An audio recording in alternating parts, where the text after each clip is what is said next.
The Galactic Council's main chamber buzzed with laughter as the screen displayed Earth's newly unveiled space fleet. A few sleek ships floated silently above their planet, surrounded by nothing but stars and silence.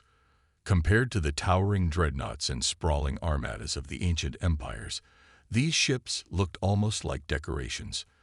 Delegates from the Zarnok Dominion chuckled. The Velari ambassador openly mocked. Is that a fleet or a school project? Even the peaceful Overans couldn't help but smirk. Humanity was new to the stars, young, bold, and, in the eyes of the galaxy, foolish. They had entered a council where races had ruled space for thousands of years, and their tiny fleet was taken as nothing more than a joke. Rumors spread fast. Alien news networks called Earth's Navy the Small Hope. Holograms of human ships were edited with cartoon eyes and squeaky sounds. No one feared Earth. They were seen as dreamers who built toys in their garages and believed they could stand equal among giants. But behind those silent ships, behind the calm human ambassadors, something cold and focused was forming. Humans were watching, listening, calculating, and unlike the others, they weren't laughing. When Earth sent an official challenge to the Council, a call for a training war simulation, many thought it was just more human arrogance. But the challenge was clear. Any single empire could bring its fleet to test their strength against Earth's. No death, no real war, just a simulation. It would be broadcast live. The Grelocks, known for their war culture and unmatched fleet numbers, immediately accepted.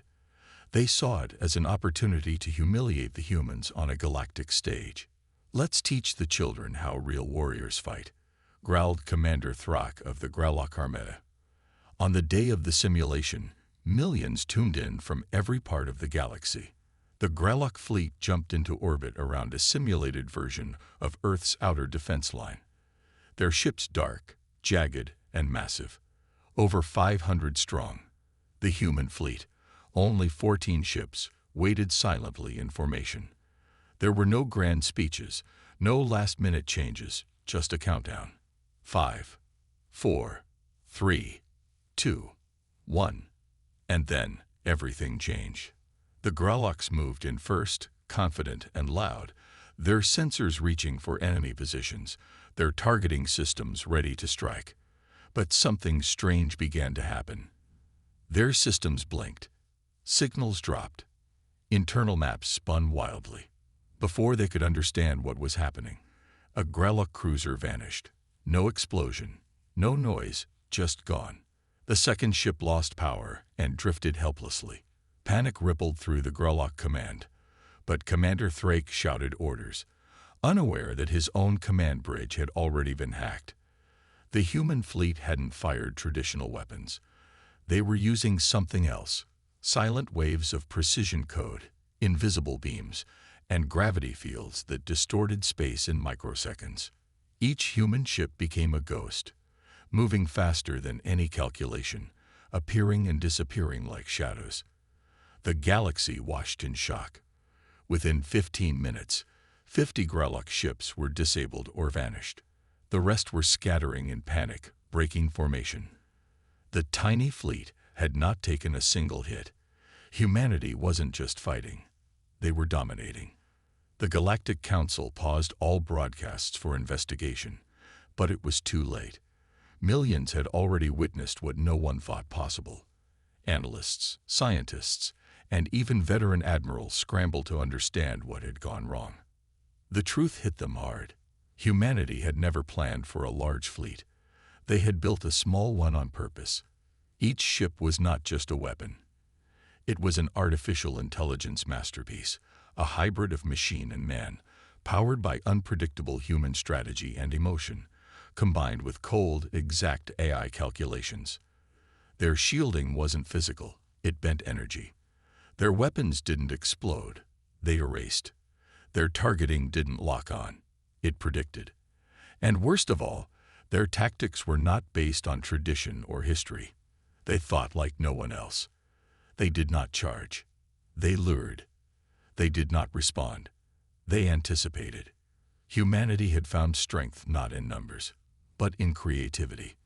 They had turned weakness into design. The fleet was small, yes, but that was never a disadvantage. It was a trap. One the Grellocs had walked into with pride and regret. The aftermath shook the entire council. The Grelloc Empire was humiliated and fell silent for the first time in centuries. Their commander, once known as the Steel Fang, resigned in disgrace. Other empires that once laughed now reviewed their own defenses, wondering if they too would fall to such tactics. Human diplomats no longer needed to speak loudly. Their silence was enough. No one made jokes about the small hope anymore. In fact, it became a phrase used in training halls to warn soldiers not to underestimate an opponent based on appearances, with strategy and with an unforgettable demonstration. From that day forward, the Galactic Council never viewed size the same way again. They had mocked the tiny fleet, but in doing so, they had revealed their own blindness. Humanity had studied them, learned from their arrogance, and struck with quiet, unstoppable force. And though Earth returned to peace, the rest of the galaxy never truly rested again. Because now, in every strategy meeting, in every battle plan, in every new fleet design, there was a question that echoed silently. What if the humans are watching? What if the next tiny fleet is already here? After the shocking defeat of the mighty Grelloc Armada by Earth's so-called tiny fleet, the galaxy fell into silence. Every race, from the oldest empire to the newest colony, began to reevaluate what they knew about humans. But while some began to respect humanity, others were not convinced. Whispers spread that it was a trick, a setup, a lucky accident. Some believed Earth had help, secret weapons given by unknown allies, or that the Grellocs were overconfident and careless. Among the loudest voices was the Volcran Dominion, a proud and ancient power that had never lost a single official battle in over 1,000 years. Their commanders, known for discipline and cold precision, claimed the Grellocs were never a true challenge to begin with. The Volcran leaders mocked the event publicly, calling it a galactic circus staged by humans to gain attention. They demanded proof, real, undeniable proof that Earth's fleet was as powerful as the stories claimed. In response, Earth sent only one message to the Council, a short and simple statement. We accept your challenge. Choose your fleet. Choose your battlefield. We will be there. The entire galaxy held its breath. This was no longer a simulation, no longer a friendly test. This was about pride, about dominance, and everyone knew, this time, the battle would be unforgettable. The Volcran Dominion selected their elite fleet, the Sky Lance Armada, led by Supreme Commander Dravak Tern, a legend among their people.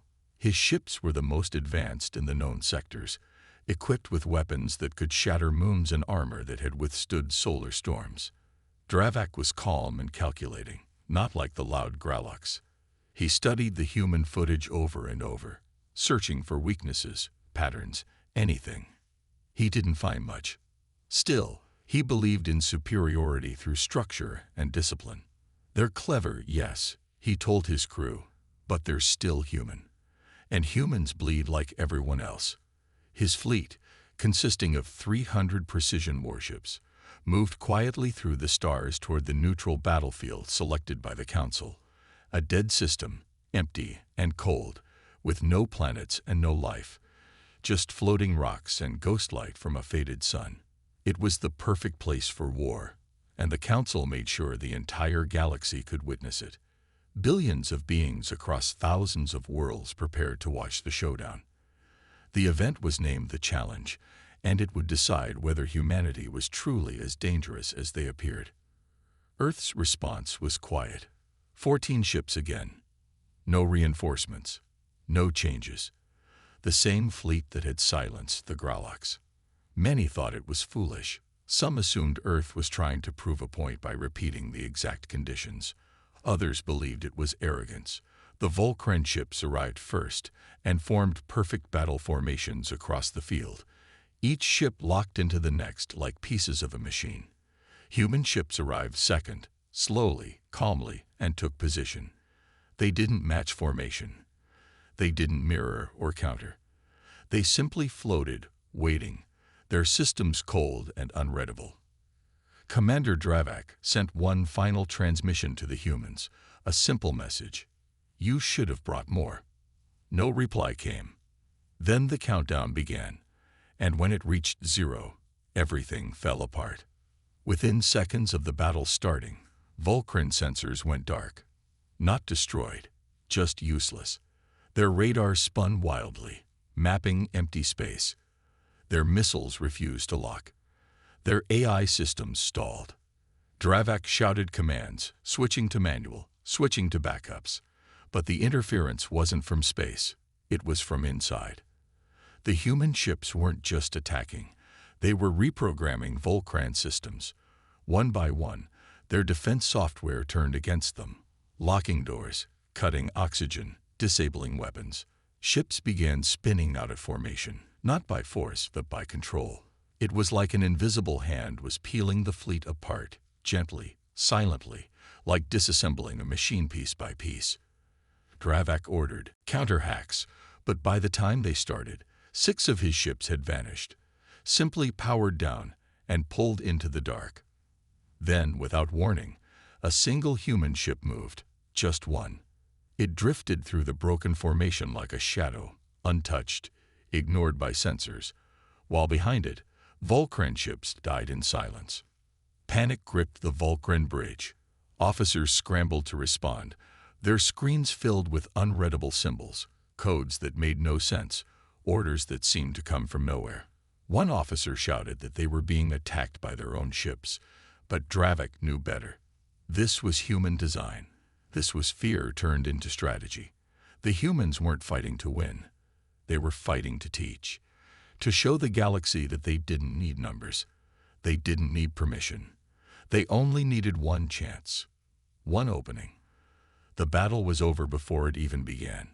Within 20 minutes, the Vulcan fleet had lost control of 90% of their ships. Only a few escaped, crawling through space, systems fried, weapons gone. The rest were captured or destroyed without a single confirmed kill on the human side. Earth's ships returned to their waiting position, untouched, floating like statues in space. The broadcast ended, and the galaxy sat in silence once again. The Vulcan Dominion did not speak. Their networks went offline. Their commanders refused interviews. Supreme Commander Dravak disappeared from public view, his legacy erased in less than half an hour. The challenge had been answered, and Earth's reply had been more than force. It had been a lesson. Humanity had not only defeated 2 of the galaxy's greatest empires, they had done so using the same fleet, the same tactics, and without a single casualty. No one mocked Earth after that. The joke had died, replaced by a quiet, growing fear. Across the stars, fleets were redesigned, war doctrines rewritten, and training centers began to study the Earth tactic, a strategy based on unpredictability, silence, and overwhelming precision. Humanity did not ask for praise. They did not raise flags or demand rewards. They simply returned home, their fleet disappearing into the black, leaving behind only one message for the galaxy. We do not seek war, but we will not be underestimated. And so, the challenge became more than just a battle. It became a story, a warning, a turning point. It reminded every species that sometimes power doesn't roar. Sometimes it waits, watches, and when the moment is right, it strikes so perfectly that no one even hears it coming. The galaxy had not forgotten the challenge. It echoed across systems like a ghost of war, reminding everyone that Earth was not what it once seemed. Once ignored, once considered backward, humanity had become a name whispered with caution. Yet fear, like fire, spread fast. But so did pride. And there were those who refused to bow. The Silar Union, a rising alliance of warrior worlds, saw Earth's victories as insults. To them, honor demanded a response. They believed humans had used tricks, silent sabotage, and manipulation rather than true strength. And so they planned what they called a cleansing strike, A quick and brutal attack on an isolated Earth colony to remind humanity that not all would needle. The colony, named Vega Outpost 9, was a peaceful settlement at the edge of known space, mostly filled with researchers and families. It had no heavy weapons, no fleet. It was not a battlefield. And yet, it became the first target of a declaration never made. The Siler warships moved through the void like predators, silent, fast, and sure of their purpose. There was no warning, no signal, only a shadow that blocked the stars, then fire. The first explosions shattered the colony's outer defense stations, weak shields crumbling under direct plasma strikes. The skies above Vega Outpost 9 turned red as debris rained down. Panic spread like wildfire across the surface. Scientists, civilians, workers, all scrambled for shelter, but there were not enough bunkers, not enough time. The Siler ships hovered above, unleashing wave after wave of destruction, tearing through buildings with pinpoint strikes. Their commander, Calvo, gave a single order: make them remember what real power is. He believed this would break Earth's illusion of dominance. But what he didn't know was that Vega Outpost 9 wasn't just any colony. It was a listening post, silently connected to Earth's deep defense grid. The moment the first blast hit, a signal was sent. Not a cry for help, but an activation code. It traveled faster than light through secured tunnels of communication, reaching a point deep within Sol's system where no civilians were allowed to enter. There, in the black hangars of Earth's hidden defense program, Project Revenant awoke. Earth's response was not loud, not public. It didn't involve armadas or speeches. It was one ship, one creation, codenamed Revenant 1. It was the result of a secret initiative built after the challenge. Not a fleet, not a unit, just one pilot, one warcraft, designed to operate alone, unseen and unstoppable. The pilot's name was Commander Ilara Voss, a woman who had trained her entire life for missions that weren't supposed to exist. She received no orders, no discussions, only coordinates. Vega Outpost 9. Engage. No survivors on enemy side. She launched into the void like a phantom. No light, no trail, cutting across systems using gravity jumps and dark corridors unknown to most civilizations. Within hours, she arrived, not with an army, not with a warning, but with silence. Above Vega, the Siler fleet hovered, unaware of what was approaching. They celebrated their dominance. Some even laughed at the pathetic resistance. Then, without warning, the first Siler destroyer vanished. Not exploded, not disabled. Gone. No sensor detected the shot. No alarm sounded. It simply disappeared, like it had never existed. The rest of the fleet paused, confusion breaking their rhythm. Calvos barked orders, but the second ship vanished before he could finish his sentence. Panic began to crawl into the voices of his crew. They fired blind missiles into the dark. They activated every scan, every shield. But it was useless. Revenant 1 had already chosen its path, slipping between them like smoke in the wind. One by one, Siler ships lost engines, lost power, lost control. They weren't being destroyed in chaos. They were being taken apart like puzzles, piece by piece. Inside her cockpit, Ilara moved like a ghost, her mind linked to the ship through neural threads. She didn't need to aim. She felt her targets. Her weapons didn't fire lasers or missiles. They used kinetic disruptors, silent and invisible, that tore ships apart without sound. In less than 15 minutes, half the Siler fleet was crippled. Commander Calvos tried to retreat, ordering an emergency warp, but his engines failed. A cold voice cut through his comms, a voice that didn't belong to any known frequency. You fired the first shot. Now remember it forever. And then his ship went dark. No explosion, no scream, just silence. The rest of the fleet scattered, trying to escape, but Ilara gave them no mercy. She chased them beyond the colony, out into the dark field of broken asteroids and dying stars, striking each with ruthless precision. By the end of the hour, Not one Sylar warship remained, only drifting wrecks, silent and cold, floating in space like monuments to arrogance. Below, the colony stood scared but alive. Emergency systems restored.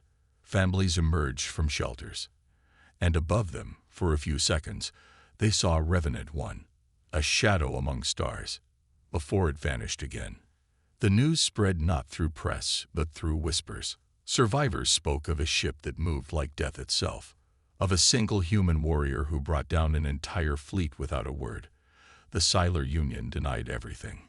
They said their ships malfunctioned, that there had been a mistake. But deep inside their command chambers, fear grew. If this was what Earth unleashed for a single colony, what would they do if war truly came? Across the galaxy, governments rechecked their defense lines. Empires held emergency meetings. Alliances shifted. No one dared challenge Earth openly again. Not because of fleets, not because of numbers, but because of what humanity had proven with the first strike, that they didn't need many to defend themselves. Just one. One ship, one decision, one human. And that was enough to turn a threat into a warning the galaxy would never forget. In a galaxy filled with advanced civilizations, giant fleets, and species with minds connected to machines, humanity was seen as the youngest and weakest of all. Their technology was behind, their ships were few, and their biology seemed unimpressive compared to telepathic beings or those who lived for thousands of years. Many powerful empires laughed at Earth's efforts to join the Galactic Union, calling them a noisy child trying to sit at a table meant for titans. But Earth did not argue or complain. Instead, it watched and listened. They sent diplomats who spoke with calm words, scientists who asked quiet questions, and soldiers who trained without showing off. While other species built massive weapons and spread their borders across stars, humanity focused on something else: understanding. They studied war, peace, fear, and survival. They didn't chase the biggest gun. They looked for the smallest crack in the enemy's armor. And when the storm came, they were ready. It started with the Arcali swarm, a hive-minded species that didn't care about alliances or diplomacy. They moved through galaxies like a flood, devouring planets, destroying everything in their path, and growing stronger with each victory. Their strength came from numbers and brutality, wave after wave of ships and soldiers without fear, without rest. The Galactic Union had never faced anything like them. Dozens of worlds fell in a matter of weeks. Entire species were wiped out. The Union called for help from all corners of the stars, and everyone responded, with fleets, with weapons, with desperation. But none of it worked. The Arcali couldn't be reasoned with or stopped. The strongest defenses crumbled. The bravest warriors vanished without leaving a trace, and in the center of the panic, Earth finally stood up. They didn't send a grand fleet or threaten with superweapons. They offered something different, a task force of just 5 human ships. The Union laughed at first, but desperation made them accept. These 5 ships didn't look special.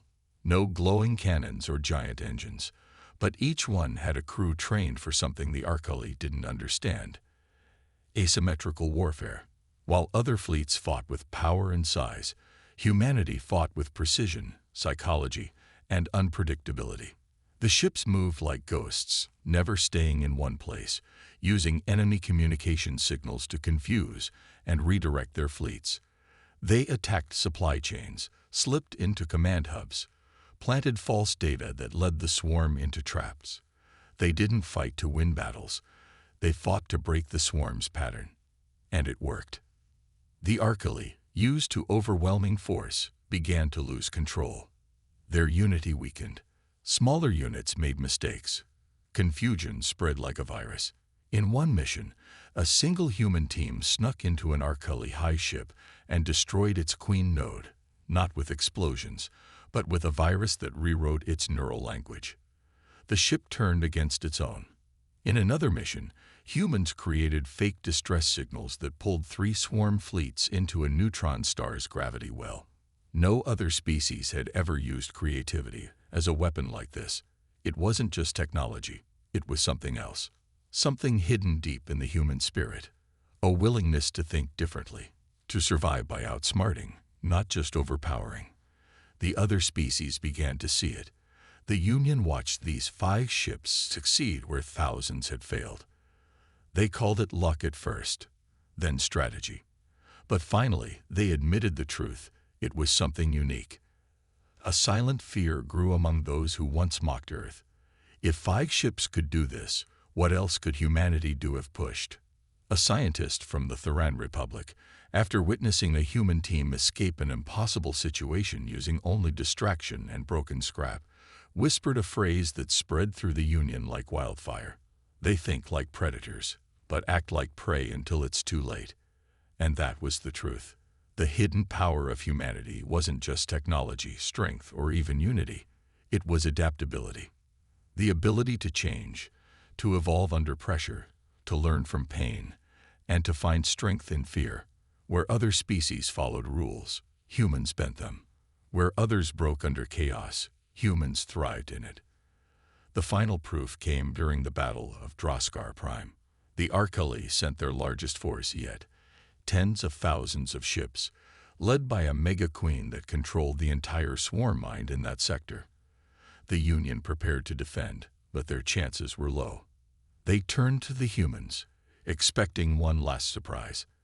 And they delivered, not with a superweapon, but with silence.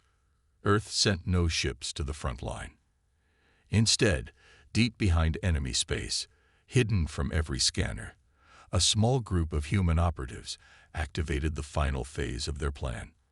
Months before, they had planted devices on captured Archeli nodes. No one knew what they did. Until now, as the battle began, those devices activated, not with explosions, but with whispers. They sent signals into the hive mind, repeating one sentence in a broken mimic of the Archeli's own language. "The queen is dead. You are alone." What followed was not war. It was collapse. The Archeli ships stopped mid-space. Confusion spread. Some fired on each other. Others turned and fled. Without the Queen's absolute control, they couldn't act as one. The humans had found the one flaw no one else saw, not in weapons, but in thought. The Union won that day, not because they had more power, but because humans had uncovered the truth that no one believed. The greatest weapon was not in firepower, but in understanding the enemy's mind. After the war, Earth didn't ask for control, tribute, or praise. They simply returned home. But the galaxy was never the same. Where once humans were seen as weak, now they were respected and feared. Whispers of their hidden power echoed through council chambers and war rooms. Alliances shifted quietly in their favor. Treaties were rewritten. Not because Earth demanded it, but because everyone knew, if humanity chose to unleash its full potential, nothing would stand in its way. And yet they didn't show it openly. That was the final mystery. The galaxy waited, watched, and wondered what else humanity might be hiding. And in the quiet corners of space, where the stars flicker and unknown dangers sleep, one truth remains. The greatest power is the one you never see coming, until it's already too late. The Selvari Empire had ruled the central galaxies for nearly 2,000 years. Their technology was unmatched, their armies massive, and their arrogance even greater. To them, every species that joined the galactic community was simply another weakling that would either bow or be broken. They believed in strength, in size, in power that crushed rebellion before it even began. The Selvari considered themselves gods among stars, and nothing challenged their pride. Until humanity arrived. Earth had only just discovered faster-than-light travel and was still learning the basics of galactic diplomacy when they sent a small team to the Grand Conclave, where hundreds of species gathered to discuss peace, trade, and war. The humans came quietly, without flashy ships or grand entrances. Their representatives were polite, calm, and strangely curious. They listened more than they spoke, asked questions that others didn't think to ask, and took detailed notes. Many laughed behind their backs. The Selvari, especially found them amusing, like insects trying to understand giants. They mocked the humans openly, even refusing to share seats at discussions. To them, Earth was a joke. But what that Selvari didn't know was that humanity was watching everything. Where others saw small talk, the humans read strategy. Where that Selvari boasted, the humans observed. They studied weaknesses, patterns, and the hidden tensions between powerful empires. Earth didn't rely on brute force. It relied on learning, adapting, and preparing in silence. While other races showed off their weapons, the humans built quiet systems of defense, information networks, and psychological profiles. Still, the arrogance of the Selvari grew worse with time. When a smaller race, the Thalen, asked Earth for protection after their planet was raided, the Selvari threatened war. They called humanity's offer of help an insult. The humans responded with calm words and peaceful offers, but the Selvari wanted submission, not diplomacy. Finally, they declared that Earth would be an example, one that would remind the galaxy who truly ruled. The Selvari attacked without warning. 10 of their warships descended on Earth's outer colonies, expecting an easy victory. But something strange happened. The first wave disappeared. No signals, no survivors. Thinking it was a fluke, the Selvari sent 20 more ships. They too vanished. Soon, over 100 ships were lost near human space. The Empire grew angry, then confused, and finally afraid. They demanded answers. Earth said nothing. The truth was buried under layers of silence, while fear started growing inside the mighty empire. The Selvari, desperate to prove dominance, launched a full-scale invasion. They brought over 300 of their best warships, filled with elite soldiers, advanced weapons, and the full confidence of their arrogant history. This was the moment when they believed Earth would fall, and their pride would be restored. But when they arrived at the edge of the Sol system, they found nothing. No fleet waiting, no planetary defenses, just empty space and a signal broadcast in all directions. It was one sentence in plain galactic standard: "You are not ready." And then the nightmare began. One by one, Selvari ships lost power. Systems shut down without warning. Navigation failed. Weapons turned off. It was as if the ships were being taken apart from the inside, without anyone ever boarding them. Panic spread through the fleet. Commanders shouted orders that no one could follow. And then, in perfect silence, human ships appeared, not large or intimidating, but sleek and surgical. They didn't fire missiles or lasers. Instead, they used stealth, hacking, and confusion. Each human ship took down 10 times its number without being touched. The Selvari fleet collapsed, not because they were weak, but because they were blind. Their pride had kept them from ever imagining a war they couldn't control. Back on their homeworld, the Empire's leaders watched in horror as the footage came in. Earth had never wanted war, but it had studied it deeply. While the Selvari had grown lazy and proud, humanity had trained quietly, using simulations, scenarios, and methods no one else had thought of. They had designed ships not to shine in parades, but to survive chaos. Their crews were taught to think like hunters, to strike only when it mattered, and to disappear before retaliation. The most terrifying thing was not the destruction, it was the precision. Every move had been planned, every moment anticipated. There was no rage in the attack, only cold, strategic dismantling of everything the Selvari believed made them powerful. The final blow came not from a bomb or a laser, but from a simple message sent directly to the throne of the Empire. Your arrogance blinded you. Now you see. And the Empire crumbled, not because of loss of ships, but because the illusion of invincibility had been shattered. Their citizens saw the truth. They had been ruled by pride, not wisdom. Protests began. Worlds broke away. Allies turned distant, no longer feared. The Selvari were left with only shame. In the center of this change stood Earth, not as conquerors, but as the new symbol of what true power meant. The galaxy watched in silence. One by one, the other species reached out, not with fear, but with respect. Humanity didn't boast. It didn't claim victory. It returned to peace just as silently as it had gone to war. But everyone remembered. The end of arrogance came not with a roar, but with a quiet, calculated strike. The galaxy had always measured power in ships and size.